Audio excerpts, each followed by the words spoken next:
காங்கிரஸ் கட்சியானது மிக சிறந்த நிலைப்பாட்டை இந்த வக்ஃப் மசோதா சட்டத்திலே எடுத்ததை பற்றி மரியாதைக்குரிய வைத்தியம் அவர்கள் பேசினார்கள். இந்த சட்டத்தை பாராளுமன்றத்திலே மோடி அரசு கொண்டு வருகின்ற சமயத்தில் அந்த தினம் காலையில் 9:30 மணிக்கு காங்கிரஸ் கட்சியினுடைய பாராளுமன்ற உறுப்பினர்கள் கூட்டத்தில் போட்டி மரியாதைக்குரிய எதிர்கட்சி தலைவர் ராகுல் காந்தி அவர்கள் இந்த சட்டத்தை நாம் முழுமையாக எதிர்க்க வேண்டும், இது இஸ்லாமிய சமுதாயத்திற்கு எதிரான சட்டம், அவர்களை வஞ்சிக்கின்ற சட்டம், ஆகவே இந்தியா கூட்டணி கட்சிகள் ஒருங்கிணைந்து இதை எதிர்க்க வேண்டும் என்று கூறியது மட்டுமல்லாமல் அனைத்து எதிர்கட்சிகளும் ஒருங்கிணைந்து அந்த முடிவை எடுத்து பாராளுமன்றத்தில் 232 வாக்குகள் அனைத்து எதிர்கட்சிகளும் அதை தோற்கடிப்பதற்காக போட்டு நம்முடைய எதிர்ப்பை தெரிவித்திருக்கிறார்கள். இந்த சட்டத்தை நாம் ஏன் எதிர்க்கிறோம்? இந்த சட்டமானது கடந்த காலங்களிலே மத்திய காங்கிரஸ் ஆட்சி இருந்த காலத்தில்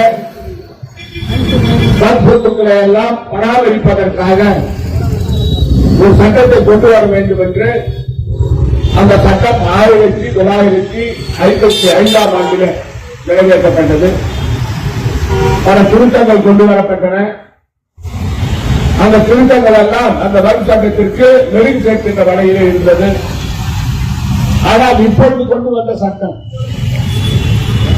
பாரதிய ஜனதா கட்சி இந்த சட்டத்தை கொண்டு வருவதற்கு முக்கியமான காரணமே இந்துக்களையும் இஸ்லாமியர்களையும் பிரிக்க வேண்டும்.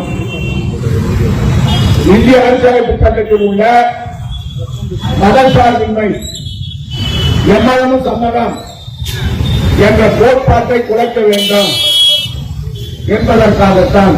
அது மட்டுமல்ல, வாக்கு வங்கிக்காக இந்த நாட்டில் இந்துக்களை எல்லாம் ஒருங்கிணைந்து நாம் இஸ்லாமியர்களை எதிர்த்தால் இந்துக்களை ஒருங்கிணைக்கலாம் என்ற எண்ணத்திலே பாரதிய ஜனதா கட்சி இதை செய்திருக்கிறது. இது எல்லோருக்கும் தெரியும். ஆனால் இந்த நாட்டில் உள்ள 140 கோடி மக்கள் தொகையில 30 கோடி மக்கள் இஸ்லாமிய சமுதாயத்தைச் சேர்ந்தவர்கள். அவர்களுக்கென்று நாட்டுப்பற்று, அவர்களுக்கென்று தனிமனித சுதந்திரம், பேச்சுரிமை, எழுத்துரிமை, வேலைவாய்ப்புகளின் உரிமை, கல்வியின் உரிமை என்று அரசியலமைப்பு சட்டத்தை குறிப்பிட்டிருந்தாலும் கூட பாரதிய ஜனதா கட்சி எதற்கெடுத்தாலும் இந்திய அரசியலமைப்பு சட்டத்தை சொல்லுகின்றவர்கள் இப்போது ஒட்டுமொத்தமாக அதை புறக்கணித்து பிரித்தாள கொள்கையை இப்போது நடைமுறைப்படுத்த நினைக்கிறார்கள்.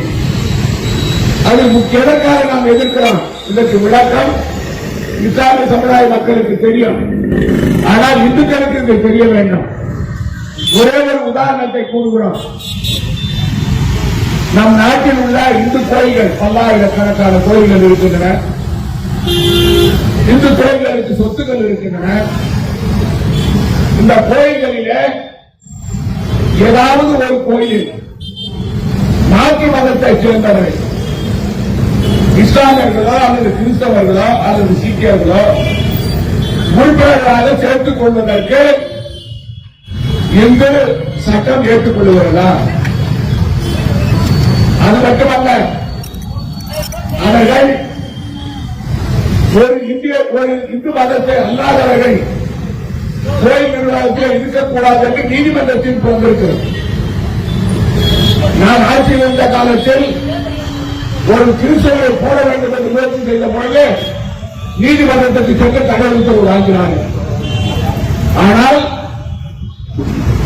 இந்த வக்ஃப் சட்டத்தில் இஸ்லாமியர் அல்லாதவர்கள் வக்ஃப் சொத்துக்களை பராமரிப்பதற்கு 2 பேர்கள் மற்ற மதத்தைச் சேர்ந்தவர்கள் இருக்கலாம் என்று சட்டம் கொண்டு வரப்பட்டிருக்கிறது. பெண்களின் இருக்கலாம் என்று கூறியிருக்கிறார்கள். இவையெல்லாம் குறிப்பாக இஸ்லாமிய சமுதாயத்தினுடைய இஸ்லாமிய கோட்பாடுகளுக்கு, இஸ்லாமிய பண்பாடுகளுக்கு, இஸ்லாமிய கலாச்சாரத்துக்கு ஏற்றதல்ல.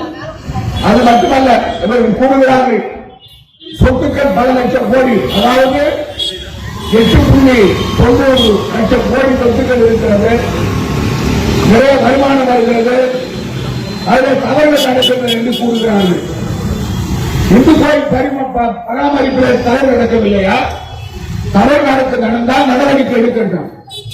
ஆனால் மேல்முறையீடு என்பதை ஏற்கனவே அதற்கான ஒரு அமைப்பை ஏற்படுத்தி அவர்களுக்குள் வகுப்பு சொத்து சம்பந்தமாக பிரச்சனை வந்தால் தனியாக ஒரு அமைப்பு அதை நடத்த வேண்டும் என்று சொன்னதை இப்பொழுது மாற்றி இவர்கள் நீதிபதிக்கு அந்த அதிகாரத்தை கொடுக்கிறார்கள். அது மட்டுமல்ல, கலெக்டருக்கு அதிகாரத்தை கொடுக்கிறார்கள். சொத்து இது வகுப்பு சொத்தா இல்லையா என்று தெரிந்து கொள்வதற்கு கலெக்டருக்கு அதிகாரத்தை கொடுக்கிறார்கள். அதாவது இந்துக்களோ கிறிஸ்தவர்களோ இஸ்லாமியர்களோ தனித்தனியாக தங்களுடைய மதத்தை கடைபிடிப்பதை சீர்குலைக்கிற வேலையை இப்பொழுது பாரதிய ஜனதா செய்து கொண்டிருக்கிறது. மரியாதைக்குரிய தலைவர் ராகுல் காந்தி அவர்கள் என்று சொல்லியிருக்கிறார். இவர்கள் இப்போது ஆரம்பித்திருக்கிறார்கள், இஸ்லாமியர்களை தொட்டிருக்கிறார்கள், இஸ்லாமியத்துடைய அடிப்படை தத்துவத்தை சிதைக்க நினைக்கிறார்கள். அதே போல அடுத்த கட்டம் இந்த நாட்டில் உள்ள லட்சக்கணக்கான ஏக்கர் சொத்துக்கள் உள்ள கிறிஸ்தவர்களுடைய சொத்துக்களுக்கு இவர்கள் கை வைப்பார்கள், அதில் கை வைப்பார்கள். ஏதாவது இந்த மாற்றம் கொண்டு வந்திருக்கிறார்கள். இப்பொழுது வகுப்பு சட்டத்தில் இது முன்னோடி. அடுத்து இவர்கள் கை வைக்க போகிறது கிறிஸ்தவ சமுதாயத்தை சேர்ந்த சொத்துக்கள். ஆகவே இதற்கு முற்றுப்புள்ளி வைக்க வேண்டும். முதலாக இந்த தீர்மானம் பாராளுமன்றத்தில் இந்த சட்டத்தை நிறைவேற்ற வகுப்பு திருத்த சட்டத்தை நிறைவேற்றிய மோடி அரசை எதிர்த்து காங்கிரஸ் கட்சியின் சார்பில் உச்ச நீதிமன்றத்தில் மனு தாக்கல் செய்வோம் என்று காங்கிரஸ் கட்சியுடைய செய்தி தொடர்பாளர் பொதுச்செயலாளர் மரியாதைக்குரிய ஜெயராமன் ரமேஷ் அவர்கள் கூறியிருக்கிறார்கள். நீங்கள் சிந்தித்து பார்க்க வேண்டும், எப்படி பாரதிய ஜனதா கட்சி இஸ்லாமியர்களை சிதைக்க நினைக்கிறார்கள். நான் இஸ்லாமிய சமுதாயத்தை சேர்ந்த சகோதர சகோதரர்களை கேட்டுக் கொள்கிறேன், உங்களுக்குள் ஒற்றுமை இருக்க வேண்டும். உங்களுடைய மதத்தின் மீது நம்பிக்கை இருக்கிற நீங்கள் அதை காப்பாற்ற வேண்டும் என்று சொன்னால் நீங்கள் அனைவரும் ஒருங்கிணைந்து செயல்பட்டால் தான் அதை அடைய முடியும். இதிலே பிரிவினைவாதம், சில இஸ்லாமிய சமுதாயத்தை சேர்ந்தவர்கள் பாரதிய ஜனதாவுக்கு ஆதரவு கொடுப்பதன் மூலமாக நீங்கள் உங்களையே சீர்குலைத்துக் கொள்கிறீர்கள், உங்களுடைய மதத்தை அழித்துக் கொள்கிறீர்கள். அதை நீங்கள் உங்களுடைய கருத்திலே கொள்ள வேண்டும் என்று கூறி இந்த சிறப்பான முறையில் குறுகிய காலத்தில் ஏற்பாடு செய்து இந்த கண்டனத்தை தெரிவிக்கின்ற வகையில் இந்த நடத்திருக்கின்ற இனாமுல் ஹசன் அவர்களுக்கு நான் நன்றியை தெரிவித்துக் கொள்கிறேன்.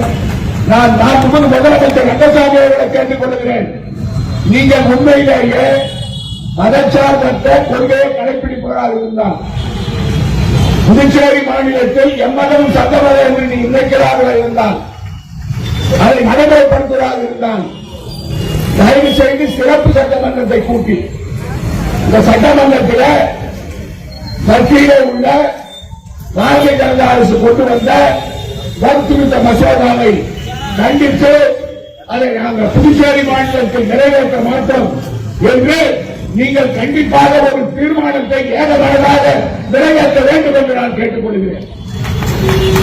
நாங்கள் செய்தோம்.